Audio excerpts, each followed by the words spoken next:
Depuis 6 ans, sur l'ensemble des 12 communes du canton de Saint-Christophe-en-Basel, j'ai donc lancé un inventaire du patrimoine.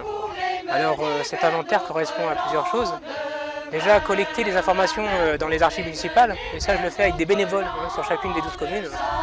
Et après également aller voir les gens. C'est ce qui nous a amené par exemple à Semblessé et au Pichon. Et c'est dans ce cadre-là qu'on a pu, en parlant, redécouvrir cette fontaine qui est le cadre de l'animation aujourd'hui. Alors ça c'est valable pour l'ensemble du patrimoine. Que ce soit ce patrimoine architectural et naturel, avec l'eau qui est quand même un élément moteur, une richesse de la vie rurale, parce qu'on peut s'en apercevoir pour l'eau, que ce soit dans les fontaines, au niveau des lavoirs, au niveau de nos rivières et tout ça, il y avait toute une activité. L'activité des moulins pour les rivières, l'activité de la lessive pour les lavoirs, ou pour certaines mares, comme celle-ci qui est alimentée par la fontaine, et puis simplement avoir une ressource en eau pour s'alimenter. C'était fondamental et depuis des siècles et des siècles, parce que l'installation des Romains, des Gaulois et tout ça sur nos sites correspondait également à ces lieux d'eau. Il y a eu, surtout à partir des années 60, une modernisation très rapide.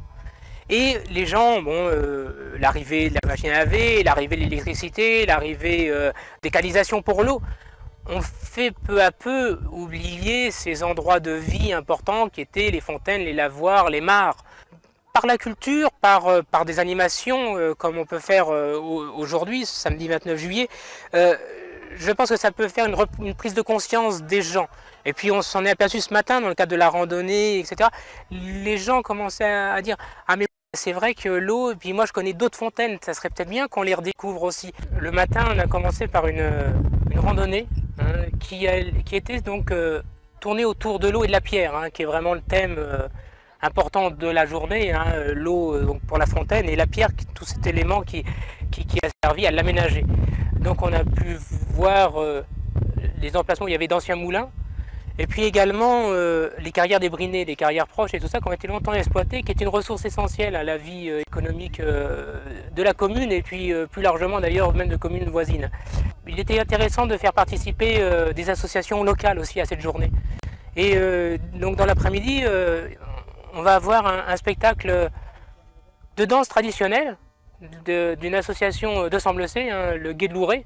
Alors c'est amusant en plus parce que le Gué de Louret, le nom il vient d'un ancien gué, pierré également. Alors toujours cette relation entre la pierre et l'eau. Alors c'est très amusant de voir que même l'association locale a gardé cette notion de pierre et l'eau. Donc on va les retrouver avec donc des danses traditionnelles.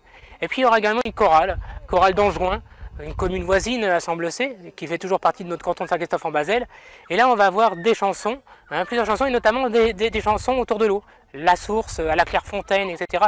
Alors, on va toujours vraiment essayer de rester dans ce thème de l'eau, de la pierre, et puis également aussi, parce que je pense que c'est le plus important, dans un thème de la famille, de l'amitié, de la fraternité, parce que je crois que c'est aussi un élément important, l'eau est un élément vital.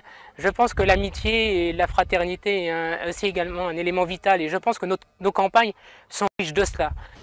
Messieurs et mesdames les maires, chers collègues, monsieur le président de l'ADAC, mesdames et messieurs, c'est avec un grand plaisir que mon conseil municipal et moi-même, nous vous accueillons si nombreux pour cette nouvelle journée à la fontaine des Pichons.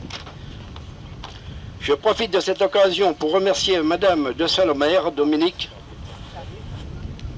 Madame Barbou Mallet-Christelle et Monsieur Allard Bruno qui ont participé activement à l'élaboration de cette journée. Je remercie également Thierry Bondeux, animateur cantonal, ainsi que les employés municipaux et les bénévoles de l'ADAC et de Semblessé et les associations partenaires. Cette première journée sera, je l'espère, le commencement de nombreuses autres manifestations mettant en valeur notre patrimoine communal et cantonal. Je vous souhaite une bonne fin d'après-midi et je passe la parole à Thierry. Donc, monsieur le maire, messieurs les maires, monsieur le président de l'ADAC, mesdames, messieurs, alors c'est vrai que cette soirée est un peu particulière. C'est la première qu'on organise, nous, au niveau de l'ADAC, comme ça, en plein air, avec plusieurs associations. C'est un grand projet qui rentre pleinement dans le cadre de l'inventaire qu'on a commencé depuis 6 ans sur le canton de Saint-Christophe-en-Basel. Alors on a eu la chance avec Dominique et Christelle, quand on a commencé l'inventaire, de parler avec des gens qui nous ont indiqué une fontaine qui avait un peu disparu. Ils nous la situent à peu près et puis on a eu la chance de la redécouvrir, enfouie dans de l'herbe, dans des ronces, dans plein de choses. Et grâce à l'action de la commune et de nombreux bénévoles, on a réussi à aménager en très peu de temps le site que vous voyez aujourd'hui. Alors c'est vrai que c'était une grande chance de pouvoir trouver un site comme ça, un site où il y avait de l'eau. Vous savez, vous connaissez tous la problématique actuelle de l'eau dans le monde entier et je pense qu'il est très nécessaire, même pour nous autres associations culturelles du patrimoine, de mettre en valeur des sites où on parle de l'eau. J'ai voulu montrer l'importance des fontaines, pas simplement pour la vie de tous les jours, mais également dans le culte. Et c'est pour ça qu'on voit sur le panneau ici 5 fontaines qui ont eu un rôle alors important. La fontaine de Saint-Phalier à Chavry, par exemple, où il y a eu un grand pèlerinage, où Louis XI, par exemple, serait venu ou aurait envoyé un émissaire pour soigner une maladie. Il y a eu la fontaine Saint-Christophe, en Basel, la fontaine Saint-Ninas à Varennes-sur-Fouzon, la fontaine Sainte-Marguerite à la Poulaine, ou la fontaine Saint-Clair à Bagneux. Toutes ces fontaines étaient des fontaines guérisseuses. Bon, après, l'eau est également dans tous ses états, comme on a pu le mettre ici. Parce que l'eau, on peut la trouver sous forme de source, comme au Bœuf Blanc, à Anjoin ou ici au Pichon. Mais également, il y a eu la construction de nombreux puits. C'était un moyen, avant l'arrivée des canalisations et tout ça, un moyen de pouvoir capter l'eau. Alors des fois, l'eau, on l'a retrouvée assez proche du sol, à 12-13 mètres, mais des fois, il fallait creuser 22, 30, 40 mètres des fois sur certaines zones de notre canton. Alors, mais c'était vital, hein. On ne pouvait pas toujours aller aux rivières, c'était un travail pénible. Donc on a creusé après ces puits. Et on voit que les fontaines dans les bourgs, etc., ont également des fois été aménagées. Parce que même dans les bourgs, et là comme ici à Dalpoilier, des bourgs rocheux, il fallait puiser et capter l'eau. Et donc creuser dans des masses rocheuses était peu évident et les individuels, les particuliers ne pouvaient pas le faire toujours. Donc là, la commune souvent le faisait et on avait des fontaines communes.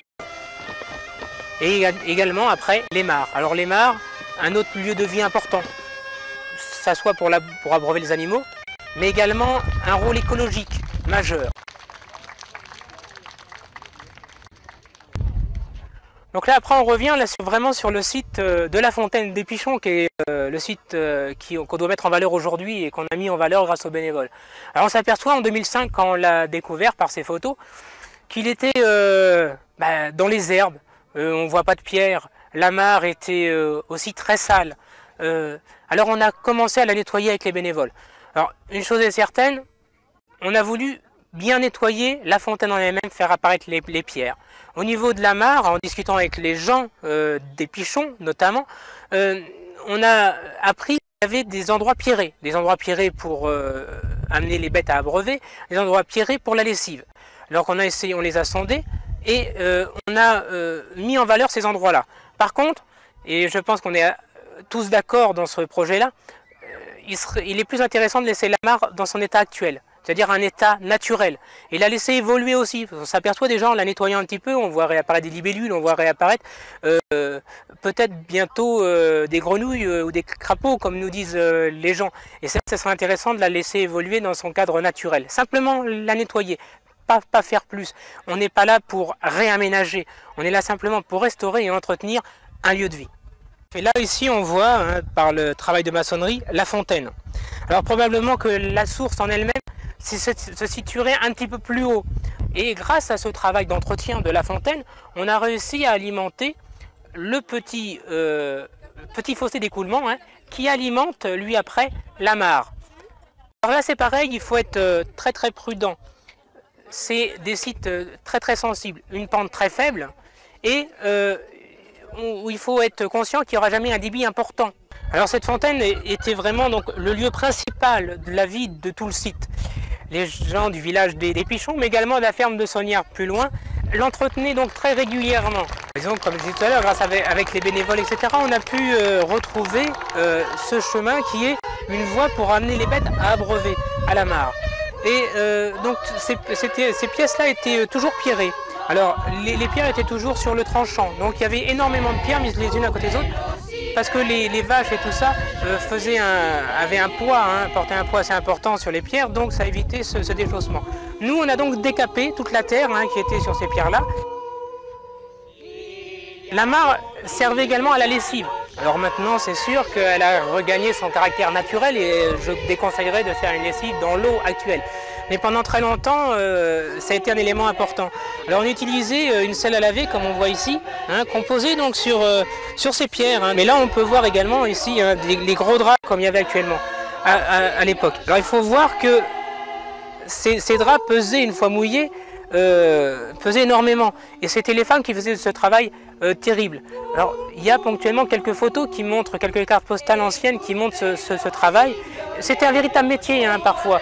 Alors comme ici, non, ici c'était les gens du village qui venaient faire leur lessive, mais quand vous avez des lamoirs aménagés, il y avait des personnes qui, pour des châtelains ou pour certains artisans dans les bourgs et tout ça, faisaient la lessive, comme cela. Et là, je peux vous dire qu'à la fin de la journée, il devait vraiment être arasé.